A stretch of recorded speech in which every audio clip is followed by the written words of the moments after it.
Imagine receiving an email from your best friend, their name in your inbox after weeks of silence. But here's the catch. Your friend has vanished, their apartment emptied, their phone disconnected. The email contains only two things, a cryptic link and a warning. Don't trust anyone. Open this at your own risk. What would you do? Would you click the link, knowing it could pull you into something you're not ready for? Or would you walk away, leaving your friend's fate a mystery? This is the story of what happened when I clicked, and trust me, I wish I hadn't. It was 2 a.m.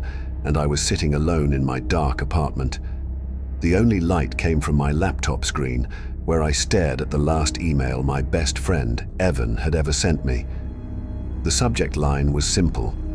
I was right. Inside was a strange URL, just a mess of random letters, numbers, and symbols. Below it, he'd written one haunting sentence: "Don't trust anyone. Open this at your own risk." Evan had been obsessed with the dark web for months. He wasn't just messing around looking for cheap thrills. He was convinced it held secrets nobody else was willing to uncover. He used to say things like, "The dark web isn't just a place for illegal stuff. It's where the real truths are buried." I'd always thought he was just chasing ghost stories. But in the last few weeks, something had changed. He started acting paranoid. He barely slept, stopped showing up to work, and avoided his usual group of friends. Instead, he spent every moment locked in his apartment, scrolling through dark web forums with names like The Obscured Ones and Black Veil Exchange. The last time we talked, he called me in the middle of the night. His voice sounded different, shaky, like he was terrified but trying to stay calm. "I found something," he said. "It's big, man. Bigger than I ever imagined." "Okay, what does that mean?" I asked. He hesitated. "I can't explain it, but if anything happens to me, don't open the link." At the time, I thought he was being dramatic, but then he disappeared. It's been days since anyone's seen him. His landlord told me his apartment was empty, like he just up and left. No laptop, no phone, no sign of him anywhere. I even filed a missing person report, but the cops didn't seem to care. Just another guy who probably ran off without telling anyone, they said. But I knew better. Evan wasn't the type to just vanish. And now, sitting here staring at that email, I couldn't stop wondering, what did he find? I clicked on the link, and I wish I never had. At first, I thought it was nothing, just a string of nonsense, a broken website with no real purpose. But the longer I stared at it, the stranger it seemed. The URL wasn't something you'd just stumble upon. It felt intentional, like it wasn't meant for everyone. Evan always talked about finding the truth. He believed there were forums on the dark web where people shared hidden knowledge, things too dangerous or unbelievable for the surface web. I used to laugh it off, but now I wasn't so sure. Part of me wanted to close the laptop and forget the whole thing, but I couldn't stop thinking about Evan. What if this link was a clue? What if it was his way of reaching out, asking for help? I paced the room, trying to talk myself out of it. The air felt heavier, colder, like something was pressing down on me. His words kept running through my head. "If anything happens to me, don't open the link." But what if this was the only way to find him? Finally, I sat back down. My hands were shaking as I moved the cursor over the link. My gut told me this was a bad idea, but my heart wouldn't let me walk away. I clicked, and that's when everything started to unravel. Evan and I had always been close, the kind of friends who could drift apart for weeks but pick up right where we left off. He was the daredevil between us, the guy who'd convinced me to break into abandoned buildings or experiment with weird tech hacks just because he wanted to see what would happen. If there was a line to cross, Evan didn't just step over it. He jumped. But even for him, the dark web was different. It started as a curiosity, like most of his obsessions did. He'd heard about the dark web and decided to explore, just to see what was out there. At first, it was nothing serious. just strange forums and bizarre websites he'd send me screenshots of. "Check this out," he'd say, showing me poorly designed web pages with nonsense text or strange marketplaces selling items that made no sense, like jars of haunted soil or coded phrases that looked like they belonged in a spy novel. I shrugged it off, like I always did. Evan was always chasing something, and eventually he'd lose interest and move on to the next thing, but this time he didn't. What started as casual curiosity turned into an obsession. He stopped sharing the funny screenshots and started showing me things that felt darker. He told me about forums that didn't come up on regular search engines, places where people spoke in cryptic coded messages.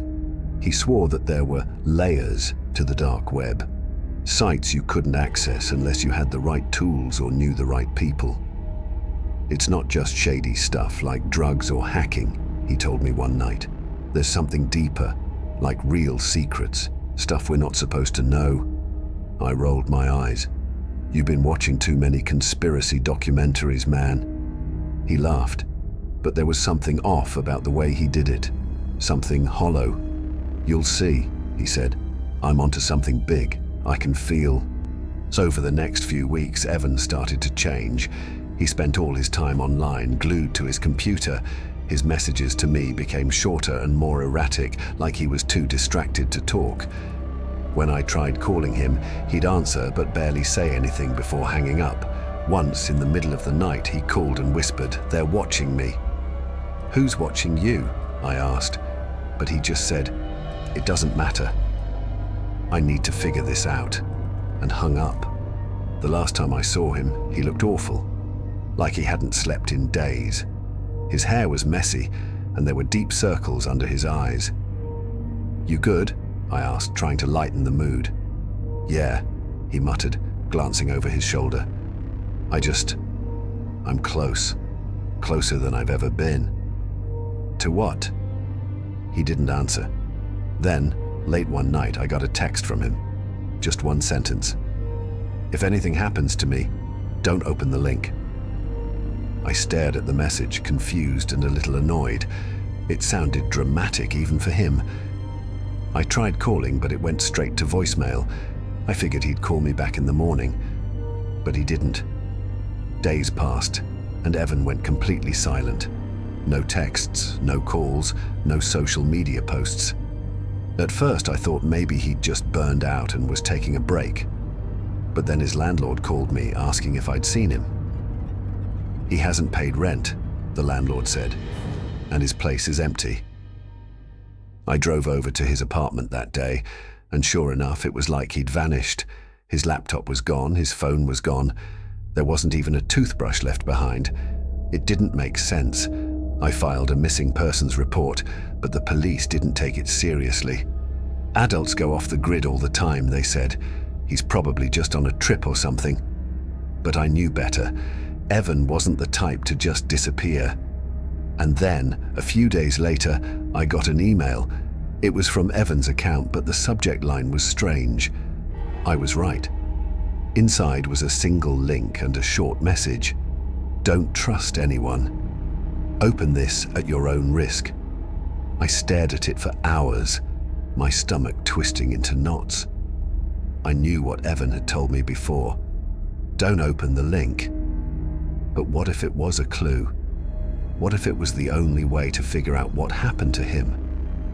I tried calling his number again, but it was disconnected. His social media accounts were gone. It was like he'd been erased. I told myself not to panic, but the silence was unbearable. I couldn't stop thinking about the last conversation we had, about how scared he sounded. What if this link was his way of asking for help?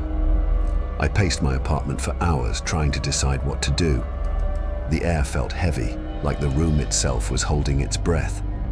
I knew clicking that link was a bad idea, but I couldn't shake the feeling that I owed it to Evan to try.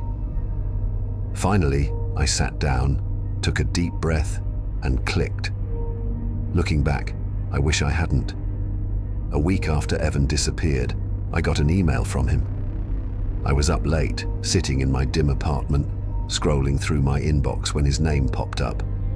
My stomach sank. It didn't make sense. Evan's accounts had all gone dark, his number disconnected. But there it was, an email from Evan. The subject line read, "I was right."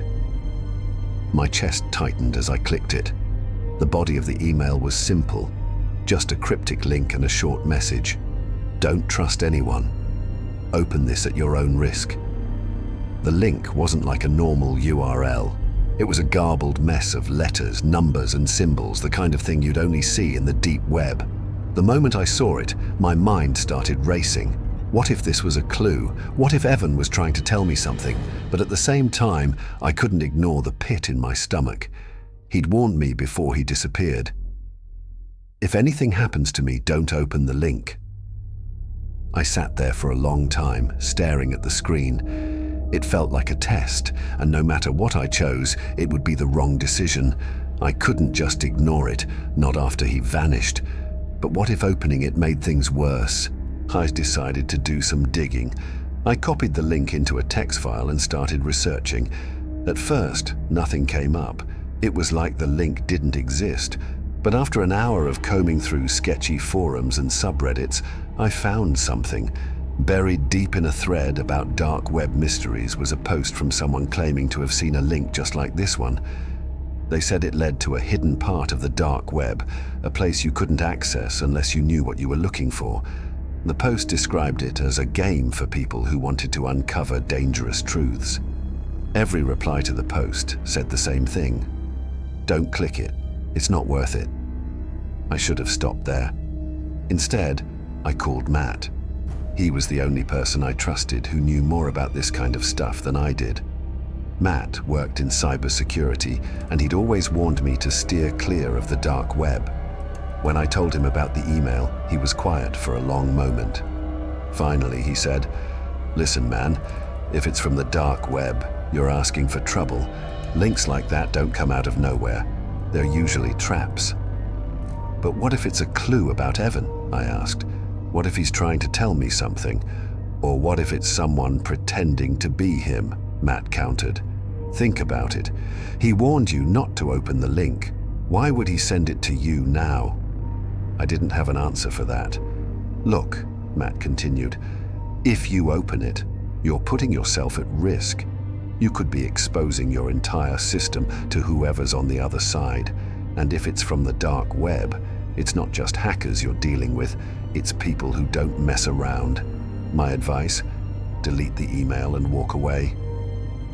I wanted to take his advice. I really did. But I couldn't shake the thought that this was my only lead, my only chance to figure out what happened to Evan. What if I ignored it and something terrible happened because I didn't try? After I hung up with Matt, I sat at my desk for hours staring at the email. My heart was pounding. I couldn't tell if it was fear or guilt driving me at this point, but I finally made up my mind. If I was going to do this, I needed to be careful. I downloaded a VPN, just like Matt had shown me how to do years ago, and used a secure browser to mask my connection. Then I took a deep breath, copied the link, and hit enter. For a second, nothing happened. My screen went black, and I thought maybe I'd been duped. But then, slowly, the page started to load. It wasn't like any website I'd ever seen. The background was blood red, and in the center of the screen was a single line of text. "Do you want to know the truth?" Beneath it was a blank text box with no instructions. I sat there, staring at the screen, my palms sweating. This didn't feel like a clue, it felt like a trap. But I'd already come this far. I had to see it through. I typed the word yes and hit enter. The page reloaded, and my screen filled with chaotic images. They flashed by too quickly to make sense of: distorted faces, static-filled videos, text in languages I didn't understand. There were numbers too, dates, coordinates, and names. It was overwhelming, like the site was dumping a torrent of information all at once. And then the screen froze. For a moment I thought my computer had crashed.